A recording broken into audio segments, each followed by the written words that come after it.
Trader Option, selamat datang kembali di channel Mahir Trading.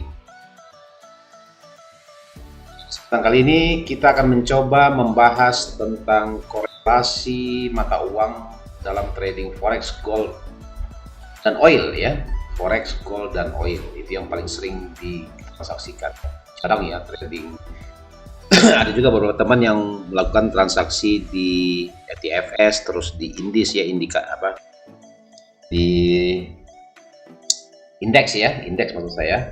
Sekarang kan itu forex, gold, oil ya, tiga. Jadi korelasi itu adalah tentunya semua versus US dollar. Nah ini saya akan jelaskan lagi bagaimana itu sejarahnya forex ya. Forex dan gold, oil itu hampir-hampir sama ya. Ini untuk mempersingkat waktu, mohon dibantu like, subscribe, komen, dan share. Jika Anda suka dengan video ini dan Anda baru menemukan channel ini, silakan dibantu like, subscribe, komen, dan share agar channel ini bisa berkembang ke depannya dan kita tim lebih semangat lagi ya. Karena rencananya mau dimonetisasi ya rencananya ya. Terus saya tekankan bahwa channel ini bukan merupakan mengajak ya, kami tidak mengajak teman-teman untuk bertransaksi di option karena memang channel ini dibuat hanya kebutuhan edukasi belaka ya, hanya untuk edukasi aja karena kami memiliki pengalaman trading bertransaksi di option. Jadi kami mau berbagi dengan Anda bagaimana cara bertransaksi. Ada total 48 video sudah dirilis dan ditambah dengan 8 lagi ini ya, totalnya sudah 56 video ya, sudah akan kami rilis ya ke depannya. Dan ini mudah-mudahan bisa membantu teman-teman semua ya yang bertransaksi khususnya di IT option ya, yang menggunakan, karena memang banyak aplikasi option. Kami lebih suka dengan IT ya, dengan IQ lah kita bilang, IQ option, karena dia memiliki fitur-fitur yang sangat memudahkan kita dalam bertransaksi dan kita bisa memperoleh cuan ya. Terus jadi kita langsung masuk aja korelasi ya. Saya akan jelaskan ini di whiteboard ya. Jadi biar supaya tertulis dan Anda lebih paham. Kita hapus lagi sebelum tadi saya jelaskan di sini. Nah, saya jelaskan bahwa forex itu kan startnya dari tahun 1904 ya. Forex ya. Gold juga lah. 1974 ketika Bretton Woods menggugurkan, Presiden Nixon menggugurkan bahwa uang dicatat tidak berdasarkan jumlah cadangan emas. Jadi disitulah mulai terjadi floating ya antar negara. Kalau kita ketahui ya, contohnya rupiah ya, IDR, kita dengan US dollar. Kalau kita lihat mata uang rupiah, kertasnya begitu, kalau 10.000 rupiah, udah dia nilainya 10.000 aja ya, jadi tidak akan bergerak kemana-mana ini harga ya. Ketika dia dipasangkan dengan US dollar, baru muncullah nilainya ya, JR. Barulah muncul nilainya, yaitu jadi 1 US dollar sama juga dengan sekarang itu di angka 15.000 contohnya. Ya, 15.000. Berarti 1 US dollar sama dengan 15.000 rupiah.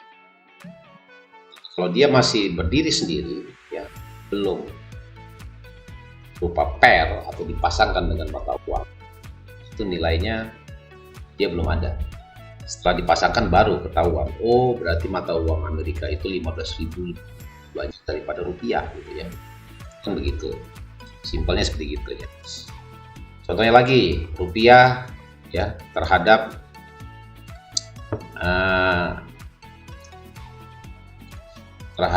Cina Yuan ya, CNY, Cina Yuan. Ya kalau rupiah belum dipasangkan 10.000 tetap 10.000, tapi ketika dia dipasangkan dengan Cina Yuan, langsung muncul di sini angkanya, katakanlah contoh 300 rupiah. Jadi 1 Cina Yuan sama dengan 300 rupiah, dan seterusnya dan seterusnya. Nah, jadi disinilah kita bisa menghubungkan antara korelasi dari mata uang, ya, uang yang beredar di dunia. Mata uang yang beredar di dunia ini kalau saya hapus, ya, itu kita sebut aja namanya major pair. Ya. Ini kita sebut mata uang dulu. Major pair ini terbagi dua, yaitu yang pertama adalah direct currency. Direct sama indirect. Ya. Kalau direct currency ini adalah US dollarnya di belakang. Jadi di dunia hanya 4 ya direct currency. Yang pertama adalah euro, mata uang tunggal dari 35 negara zona Eropa, itu di dengan US dollar. Jadi kalau namanya major pair pasti lawannya US dollar gitu ya. Yang kedua adalah Great Britain pound sterling. Ketiga adalah Australian dollars dengan US dollar. Yang terakhir adalah New Zealand dollar, negara penghasil susu terbesar di dunia. Nah, indirect currency kebalikannya, US dollarnya di depan gitu. Saya nggak tahu sejarahnya bagaimana ini bisa terjadi. Yang jelas itulah yang menjadi acuan sekarang di dunia ya. Currency yang termasuk major pair juga ada 3 aja. Yang pertama US dollar, Japanese yen, negara maju di Asia, nomor 2 di Asia setelah Cina. Yang kedua adalah US dollar dipasangkan dengan Kanadian. Yang ketiga adalah yang terakhir US dollar dipasangkan dengan Swiss.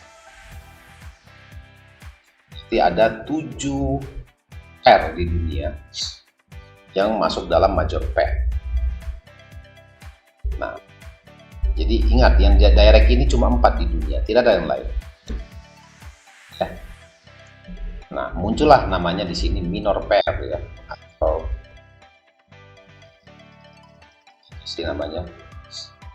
namanya eksotik lah, apalah, itu cuma istilah-istilah saja. Yang jelas semua negara dihubungkan ya, karena memang ada hubungan ekspor impor dari suatu negara. Jadi memang harus ada pembandingnya ya untuk nilai dari mata uang tersebut ya, dari suatu negara ke negara lain. Nah, berarti di sini adalah kita melihat di sini ada juga namanya cross pair. Cross pair yang terkenal adalah bisa dikatakan juga non US dollar. Tidak ada US dollarnya. Contohnya euro sama GBP ya. Terus euro sama Australian dollar, euro AUD ya. Atau GBP dengan yen, JPY. Ya, itu ada semua ya. Di ini ada semua. Di platform IQ Option ada semua. Habis itu ada juga CAD sama Swiss. Pokoknya ini diadu semua, kecuali US dollar, ini diadu semua. Itu cross, jadi membentuk harga juga. Semua membentuk harga, pasti dia membentuk harga. Nah, untuk oil, komoditi, itu semua bisa dikatakan direct ya. Jadi US dollarnya semua dibandingkan dengan US dollar. Nah, contohnya gold. Gold itu panggilan yang resminya adalah XAU ya, XAU US dollar. Ya. X ini lambang metal, AU ini aurum. Aurum ini adalah emas ya, bahasa Latinnya emas. US dollar. Ada juga perak, XAG, agritium apa sih? Ada juga namanya XTI ya, XTI ini Texas Instrument. Ini minyak ya, versus US dollar. Semua komoditi di dunia pakai versus US dollar semua. Karena memang dia merupakan pembanding ya, gitu ya. Nah, yang kita bahas pada video kali ini adalah korelasi ya, korelasi antara mata uang yang mungkin dengan gold dengan oil dengan mata uang, mana yang sangat berpengaruh, gitu ya. Oke, kita bahas satu persatu. Kalau misalnya arah, karena semua versus US dollar ya. Kalau direct currency kan US versus US dollar. Pokoknya euro ya, euro GBP, terus dollar, New Zealand dollar. Ini biasanya mereka ketika ada news itu biasanya kalau dia misalnya naik, kalau naik kan buy euro, sell US dollar ya. Euro bacanya ini US dollar. Itu juga ketika turun sell euro, buy US dollar. Nah, jadi makanya harganya turun. Nah, kalau di direct currency ini semua sama semua. Kalau euro naik, biasanya pound sterling naik, Australian dollars naik, Kiwi dollar juga naik, New Zealand dollar juga naik. Itu korelasinya. Begitu juga dengan yen, USD, JPY, USD Swiss. Ketika major pair naik, yang direct currency biasanya indirect currency-nya turun. Karena sell US dollar atau buy US dollar, sell yen berarti US dollar-nya naik. Sell US dollar, buy yen berarti USD JPY-nya grafiknya turun. Nah, pertanyaannya, kalau kita hubungkan minyak ya, minyak. Seperti gold dulu ya. Gold korelasinya kemana gold? Karena gold sama seperti indirect currency. Jadi gold US dollar gitu. US dollar. Dia sama gerakannya antara gold dengan euro. Korelasinya. Gold hampir sama gerakannya, apalagi kalau ketika news penting ya, yang versus US dollar. Itu arahnya sama pergerakannya. Jadi tidak berbeda ya. Dan kebanyakan banyak juga yang menghubungkan antara gold dengan US dollar itu dengan Australian dollars, karena kita ketahui bahwa Australian dollars adalah penambang emas ya, salah satu memiliki cadangan emas besar, sehingga perdagangan emas di Australia dollars itu berpengaruh terhadap mata uangnya ya, dan itu berpengaruh pada gold. Ada beberapa waktu tentu ketika gold naik ya, Australian dollars juga dia bisa naik juga ya. Ada waktu tertentu seperti itu. Jadi kalau kita amati, coba perhatikan ya. Ini kita langsung ke aplikasi aja. Ya, aplikasi dalam bertransaksi ya. Nah, kita coba perhatikan gold ya dengan Australian dollars. Kita pilih forex, terus Australian dollars US dollar. Terus kita pilih ininya dua ya. Jadi supaya bisa ada pembanding, ini Australian dollars, ini kita pindahkan, ini kita jadikan gold ya. Nah, perhatikan. Tapi jangan lihat di time frame kecil, lihat di time frame yang besar ya. Contohnya kita lihat di time frame 8 jam mungkin ya. Besar time frame-nya, jangan lihat time frame kecil, 8 jam. Ini juga berarti kita set di 8 jam. Gimana pergerakannya? Tuh. Overall hampir sama ya gerakannya. Ya. Turun ya. Nah, ini sempat dia cross di sininya, akhirnya dia turun lagi. Ya, hampir sama gerakannya. High-nya di sini, turun juga di sini. Rata-rata hampir sama memang ya. Major pair dengan gold, ya korelasinya begitu. Ya. Nah, berikutnya oil. Ini coba kita pasang oil ya. Pilih di sini komoditi, terus kita pilih crude oil atau WTI ya. Ini crude oil, ini kita ganti dengan US dollar, Canadian dollar ya. Atau foresnya namanya USD CAD. Ini dia.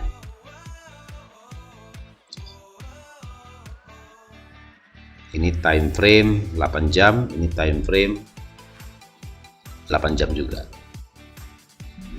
Biasanya ketika news ya,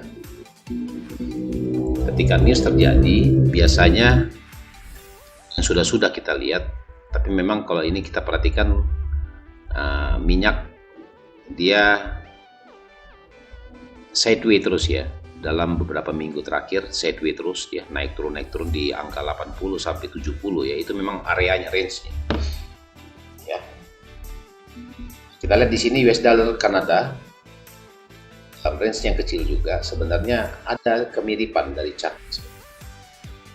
Kayak ini naik turun sini, naik sini.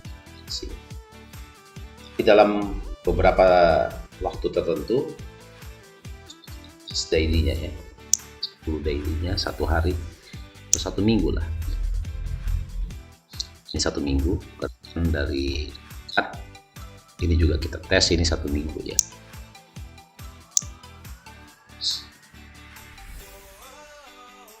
Nah ini tuh, hampir mirip ya kalau 1 minggu, naik turun, ini naik, tapi ini masih sideways, ini cenderung dia down, ini cenderung up ya. Tapi biasanya korelasinya ini lebih cocok ini ketika ada news sebenarnya. Ketika ada news biasanya hampir sama gerakannya antara oil dengan ada. Ya, oke. Terus coba kita cek lagi Swiss ya. Swiss francs ini banyak yang mengatakan bahwa dia berkorelasi dengan gold ya, US dollar Swiss. Nih. Karena kita ketahui negara Swiss adalah negara keuangan terbesar ya. Arti kata mereka tidak punya pabrik juga, pabrik jam tangan yang mewah-mewah gitu aja ya. Ini kita hubungkan dengan gold coba. Kan 8 jam, ini gerakan 7 hari, gerakan 7 hari.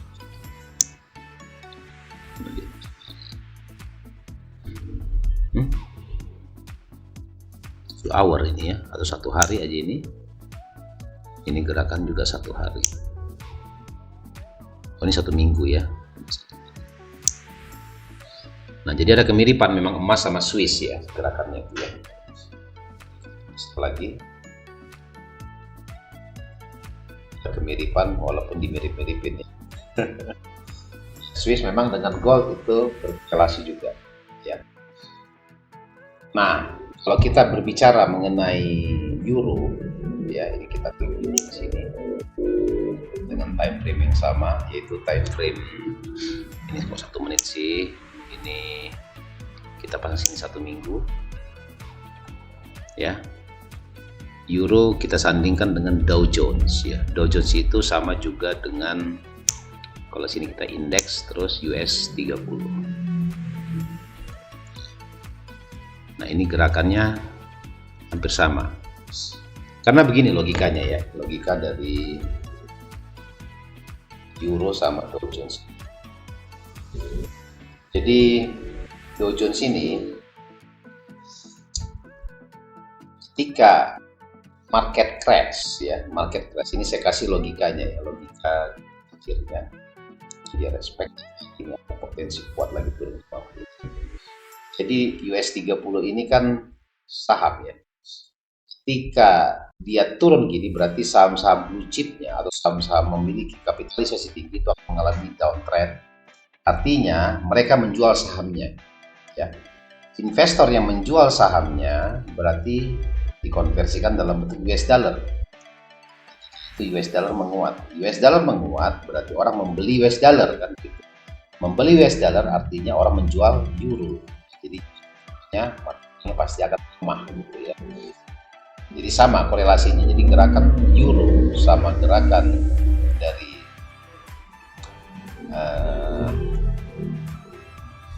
Dow Jones itu hampir sama pergerakannya, rata-ratanya hampir sama pergerakan. Jadi perlu kita ketahui bahwa Hal ini sering terjadi ya, sering terjadi tensi dari pergerakan dari sterling, dengan US 30 atau Dow Jones Industrial Average ya. Jadi ada 30 perusahaan blue chip ya. Yang di dalamnya ada Exxon Mobil, terus Bank of America ya, Microsoft ya, terus Apple ya, dan lain sebagainya. Ada 30 perusahaan itu dia keluar masuk sesuai dengan kapitalisasi yang terbesar, termasuk Tesla juga ya, masuk di 30 US 30 ya. Nah, jadi ketika ini drop kuat, biasanya juga euro juga mengalami drop yang kuat juga ya.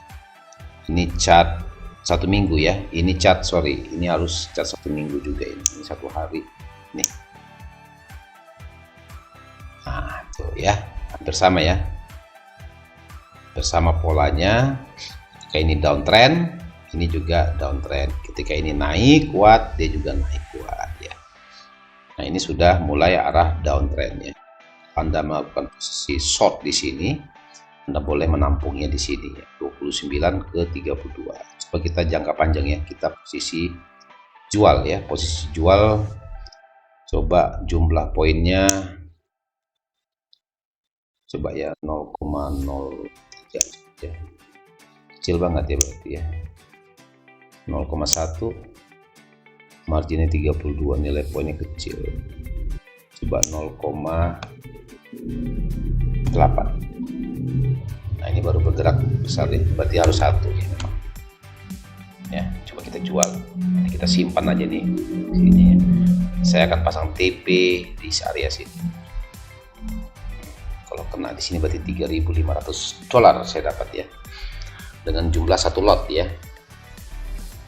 Tahan saja ya, mungkin ini sampai berminggu-minggu, nggak apa-apa, kita lock aja di sini ya.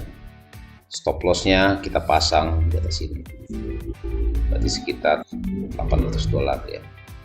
Berarti risk rewardnya adalah, risikonya bisa dikatakan 735 ya, 1:7 ya risk rewardnya, karena 7 kali profit ya.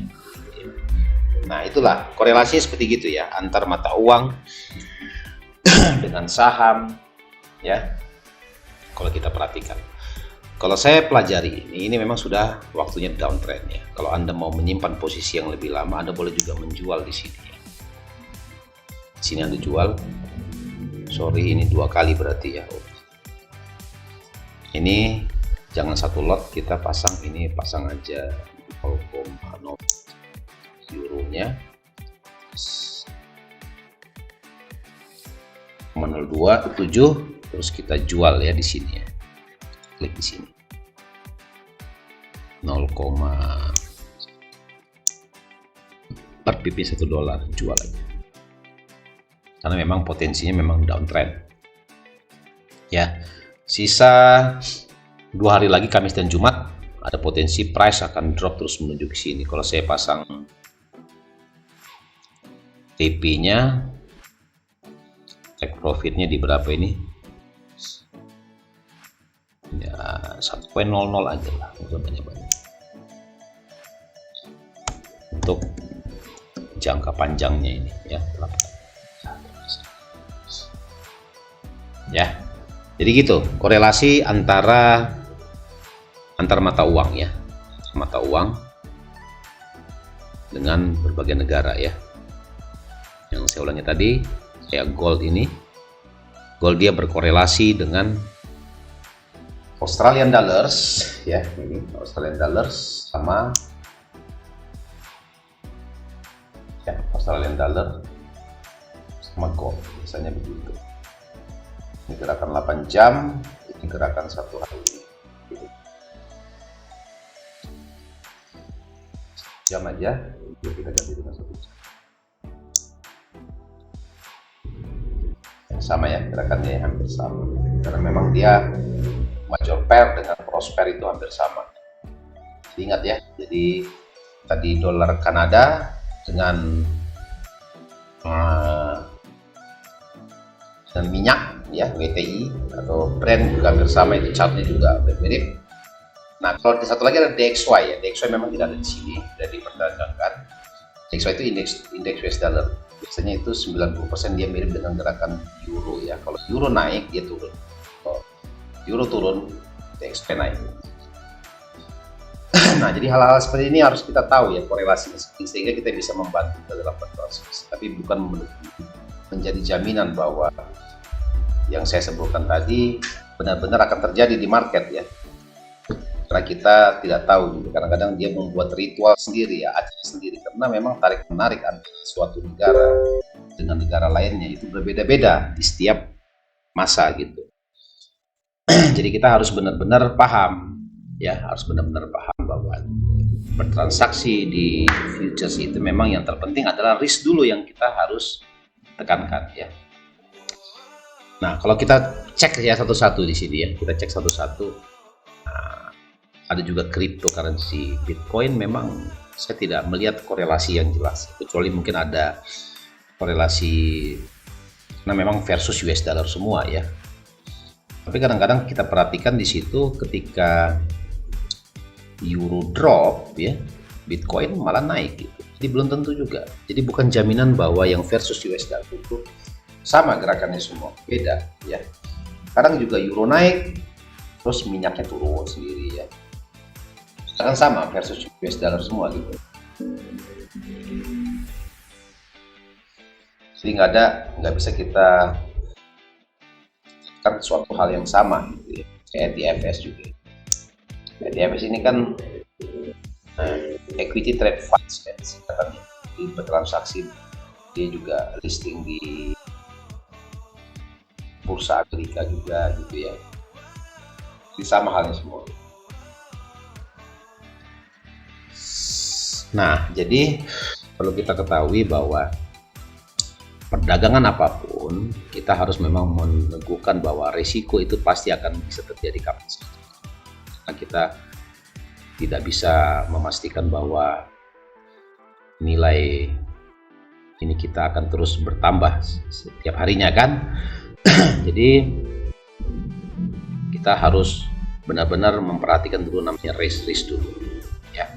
Oke, kalau yen ya, yen ini kan sebenarnya mata uang Jepang ya. Dia termasuk salah satu adalah indirect currency karena US dollar versus JPY. Biasanya juga ini korelasinya agak unik ya. Ketika pound sterling naik ya, terus euro naik, dia juga naik. Seharusnya kan dia turun ya. Nah, logikanya kadang-kadang nggak masuk akal juga nih di yen ya. Makanya banyak orang senang trading di uang GBP JPY yang versus JPY-nya ya, karena memang gerakannya lebih kuat ya. Itu adalah cross pair ya biasanya ya. Kalau saya menjelaskan tentang cross pair ya, sedikit aja saya jelaskan ya. Tambahan aja. Coba perhatikan. Kita pasang 3 begini ya. Di sini kita pasang USD JPY, di sini GBP JPY ya. GBP USD ya.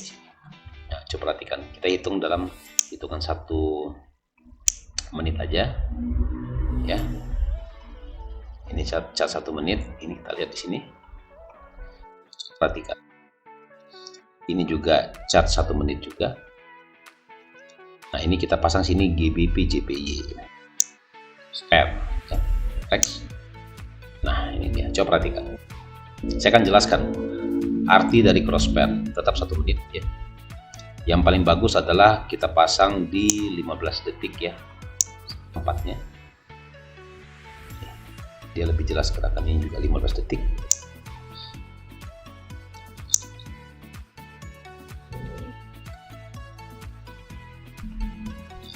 Kan ini juga 15 detik tentunya.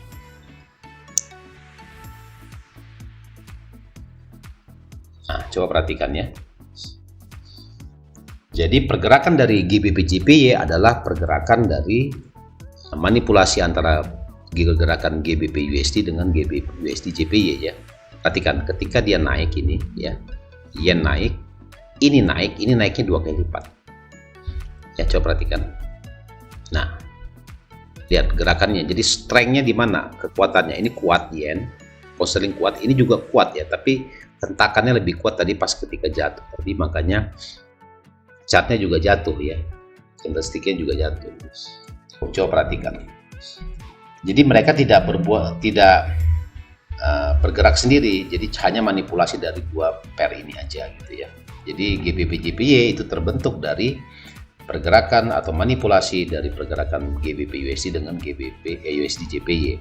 Sama juga seperti Euro AUD. Euro AUD contohnya di sini Euro AUD berarti euro sama Australian dollar versus US dollar gitu ya. Ini naik kuat ya, ini turun. Nah, ini agak kuat, ini tertarik ini ke atas tuh kuat ya, sampai paling kuat. Nah, ketika ini sama kuatnya dia akan sideways ya. Mana yang lebih kuat? Strength dari ininya mana yang lebih kuat? Itulah pergerakan yang sebenarnya ya. Nah, kalau kita lihat turun begini berarti yen pound sterling lebih kuat ya. Jadi kuatnya dia melemah ya terhadap US dollar, dan yen dan posisi maksudnya yen menguat di sini. Ketika down ini kan berarti yennya menguat ya, pound sterling melemah. Berarti di sini kita simpulkan bahwa kondisinya downtrend, berarti pound sterling melemah terhadap yen gitu ya. Jadi yen lebih strong ya dibandingkan dengan pound sterling. Jadi gitu cara bacanya ya. Contoh lagi, satu lagi, ini saya gabungkan ya. Ini antara saya pilih dulu cross pair-nya. Saya pilih dulu cross pair-nya. Outcut ya, contoh outcut ya. Oke, outcut berarti di sini Australian dollars ya. Kita Australian dollars. Ini sama US dollar Canadian dollars. Perhatikan. 7 hari pula. Ambil yang 15 detik. Ini juga yang 15 detik. Ini 15 detik sudah ya. Perhatikan chartnya.